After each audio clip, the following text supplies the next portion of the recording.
How's it going, Jeff?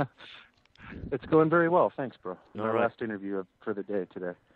So, Jeff Loomis here from Nevermore. You've just got your new album, The Obsidian Conspiracy. Oh man, it's a good album, man. It's definitely taking a little bit different approach this time around as far as the musical avenue. But I think I think all in all, the songs are very solid. They're a little bit more to the point this time around, a little bit less complex, and the choruses come in much sooner, and the songs are just arranged a lot better, I think, this time around. But all in all, I think there's definitely something for any Nevermore fan out there.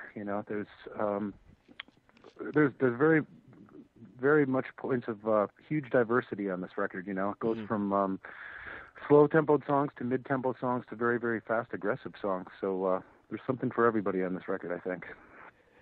In the recording process, did you change your guitar equipment at all, or using the same equipment?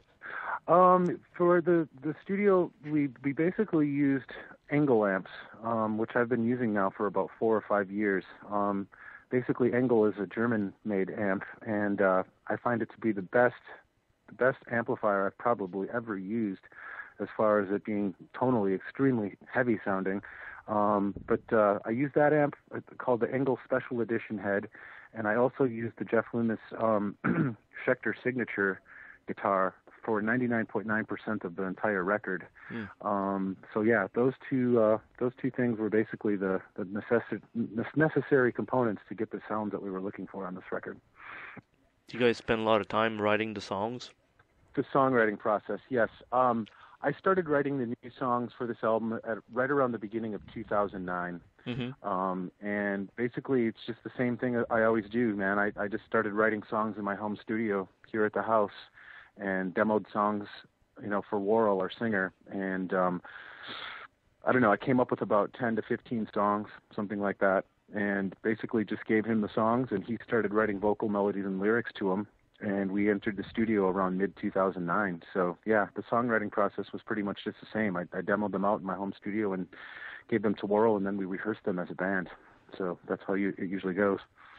With the whole collection of, demos that you did, is there stuff that, is yet to be seen? Yes, there actually was about 2 songs that didn't make it on the record that will probably just end up in the Nevermore vault, so to speak. And who knows, maybe they'll be used for future records or something like that. But yeah, I wrote about 15 songs, and 10 of them made them on the record. So yeah, there's about 2 or 3 leftovers that didn't make it. And at least someday we will hear it, I'm sure. Probably. That's good. With every album, though, that we do, there's always leftovers. We always tend to write a little bit more than needed for a record, just in case there's something else that we want to put on, or just something that's just left over for future purposes. Now, you guys go with a video, promo video for this album? Yes, actually, there's a video that we already did that was just released today, as a matter of fact, for the song Emptiness Unobstructed. And it was a video that we just did when we were overdoing festivals over in Europe. We ended up videoing in the Cliffs of Dover in England, which is a very beautiful place. And we shot a lot of outdoor stuff and also a live concert that we did as well at the O2 Academy in London. And we kind of combined both of the footages that we had together from both of those and made them into a video. And I believe if you go on to the Nevermore MySpace page, or actually it's on blabbermouth.com today too, so you can find a link to it there as well. So it just got released today, so check it out if you get the chance. You find YouTube and the way you promote videos now is like way better than in the past when nobody played much music on the TV. Right, yeah, I know. That's always the thing with us. It's like we always spend this money and do videos for songs, and they don't end up getting played on MTV, because Headbangers Ball here is like played so late in the evening, it's like 3 a.m. or something like that, and sometimes they don't even show it at all anymore. So I think that with anything, YouTube and other video links as well that are up, people will still be able to see it on their computers and their laptops and all that, but who knows if it's actually going to be able to make it onto Headbangers Ball. But we did one regardless, just to promote the record, and it turned out fairly decent. So yeah, we just did it just because we wanted to. Another thing, Jeff, you guys are going on tour in a few days, is it?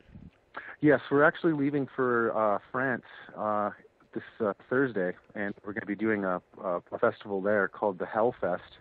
And then we have a bunch of festivals as well coming up in July that we are going to play. And after that, we are going to be touring pretty much all of September, October, November, and December. September and October are going to be a U.S. and Canadian headliner tour. We're going to go out with Mutiny Within, Warbringer, and Hatesphere. And November and December, we are going to be doing a co-headlining tour with Symphony X and Candlemass in Europe. So we're definitely going to be touring quite a bit.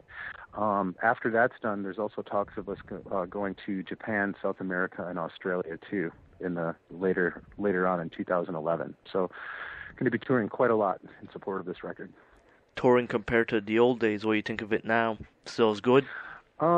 It's still awesome, we haven't toured quite that much in the last 5 years, so being able to go out there and support the record and tour with a bunch of cool bands is totally awesome for us. So I think with anything, we're just excited just to be back as a band and just be out touring and playing on stage, because that's what we do best. Another thing, Jeff, you guys are expecting a live DVD at least in the near future? I don't know about that. We haven't talked about that. We might do something like that probably later on in 2011, come up with another live DVD. But as of now, we just have, of course, The Year of the Voyager, which came out in 2008, and that pretty much showcases all of our older catalog, of course. But right now, we're just going to focus on the live touring aspect. What do you do on your days off on tour? Practice guitar? Or just sightsee? What do you do?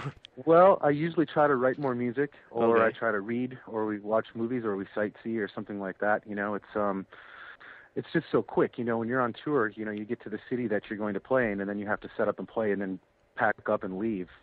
So usually on the days off, we usually just spend resting, or I'll try to play my guitar as much as possible and just compose music.